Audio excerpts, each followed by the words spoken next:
Bali. Son nom seul évoque des images d'une terre lointaine, presque mythique. Des vagues parfaites déferlant sur un récif. Des rizières en terrasse baignées de soleil dévalant une colline. Un club de plage bondé, la basse qui résonne alors que le soleil plonge sous l'horizon. Bienvenue à Top Dog Traveler, où nous plongeons tête la première dans cette destination unique en son genre. Bali n'est pas qu'une seule chose, un paradoxe, une île magnifique et compliquée, et un aimant mondial. Elle attire tout le monde, des yogis en quête de sens, aux nomades numériques, aux fêtards acharnés, aux touristes en quête de luxe. Un creuset d'intention sur un petit point de l'archipel indonésien. C'est vibrant, c'est chaotique, et ça fait face à de sérieuses difficultés de croissance.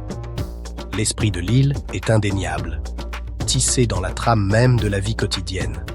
Vous le voyez dans les Kanang Sari, les petites offrandes complexes de fleurs et d'encens, laissées à chaque coin de rue, chaque tableau de bord, chaque vitrine.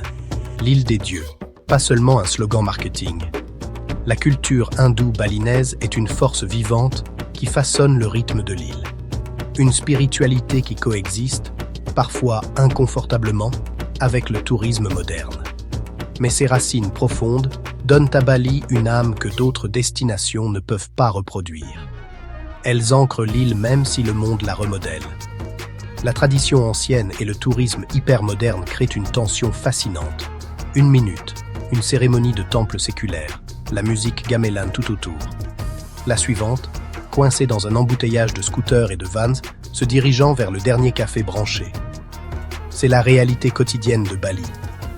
Spiritualité sereine et agitation commerciale, côte à côte. Comprendre cette dualité est la première étape pour comprendre Bali. Ce n'est pas seulement un endroit que l'on visite, c'est un système complexe à apprendre à naviguer. Alors, pourquoi tout le monde continue-t-il d'y aller? Parce que dans ce beau chaos, il y a une énergie à laquelle il est difficile de résister. Des sentiments de possibilités infinies. Parlons des bonnes choses. Les choses qui vous attirent et vous font rêver de réserver un aller simple. D'abord, la nature. Randonnée à travers les hauts plateaux brumeux jusqu'au cratère du mont Batur. Le mont Batur au lever du soleil, le ciel explosant de couleurs. Traverser une jungle dense vers une cascade cachée comme Nung Nung. La puissance de la cascade vous coupe le souffle. C'est le cœur sauvage de Bali. Les rizières en terrasse de Tegalalang. Une mer d'un vert irréel. Sortir, travailler la terre, se connecter à quelque chose de brut. Ensuite, il y a l'aventure. Pour les surfeurs, Bali est un lieu de pèlerinage. Des vagues douces pour longboard à Batu Bolong. Des tubes légendaires à Uluwatu. Pagailler au lever du soleil avec des falaises imposantes en arrière-plan. Mais ce n'est pas que le surf. Louer un scooter et prendre les routes sinueuses. Découvrir un village tranquille. Trouver une plage de sable noir déserte. S'arrêter à un warung en bord de route pour un nasi-campur. La vraie aventure, loin des lieux Instagram. Et la nourriture. Oh, la nourriture. Pas seulement des smoothie bowls. La vraie cuisine balinaise. Du babiguling fumé et parfumé en train de rôtir. Des brochettes de satlili grillées sur des coques de noix de coco. Un nasi goreng à une table en plastique pour moins de 2 $. De la cuisine de rue au restaurant de classe mondiale. Un voyage de saveurs qui raconte l'histoire de l'île. Enfin, la culture. Le pouce spirituel au-delà des sentiers touristiques. La purification à Tirta Empul dans l'eau de source sacrée. La grâce d'une danseuse legong racontant des histoires anciennes. La gentillesse des habitants vous accueillant avec un sourire sincère. Regardez, écoutez, apprenez. Trouvez la profondeur, l'art, la résilience. C'est la vraie magie de Bali. Passons maintenant à l'autre côté de la médaille.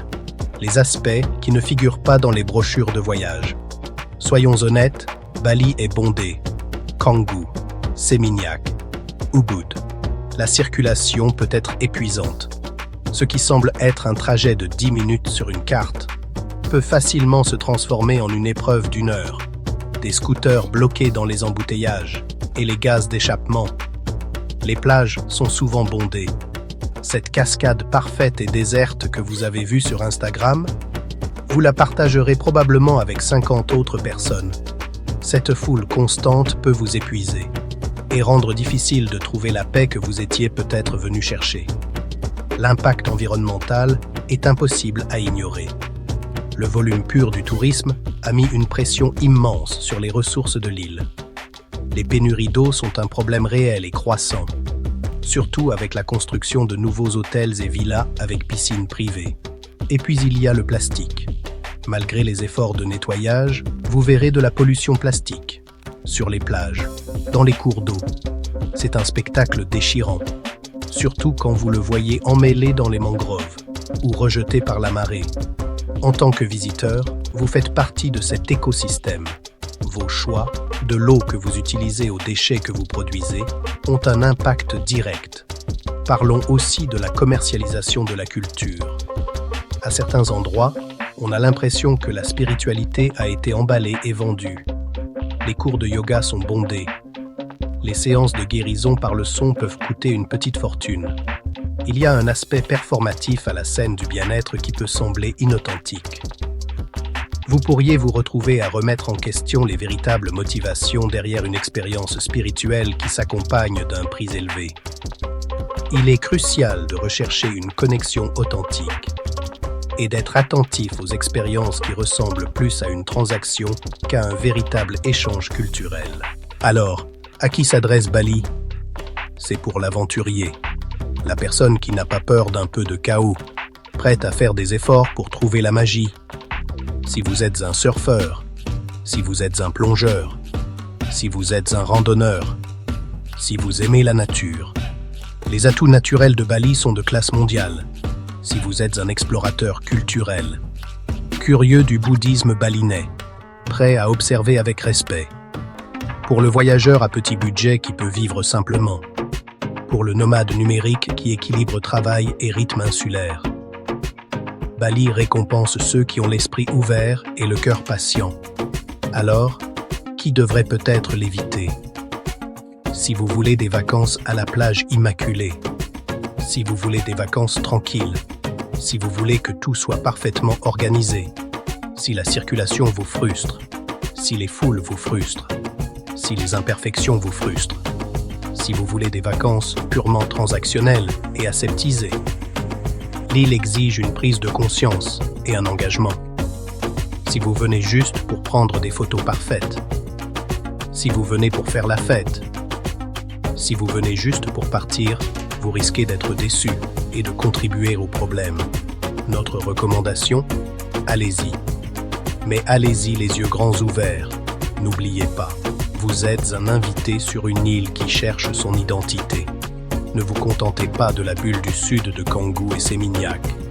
Louez un scooter. Dirigez-vous vers le nord. Dirigez-vous vers l'est. Explorez les endroits moins fréquentés. Mangez dans les warung locaux. Apprenez quelques mots de bahasa indonésien. Posez des questions. Dites non au plastique. Économisez l'eau. Soyez un voyageur conscient, pas seulement un touriste bruyant. Soyez juste prêt pour le voyage. Merci d'avoir été avec nous sur Top Dog Traveler. Maintenant, nous voulons vous entendre. Où pensez-vous que nous devrions visiter ensuite? Varsovie, Dubrovnik, peut-être Dubaï? Laissez vos suggestions dans les commentaires et planifions notre prochaine aventure ensemble.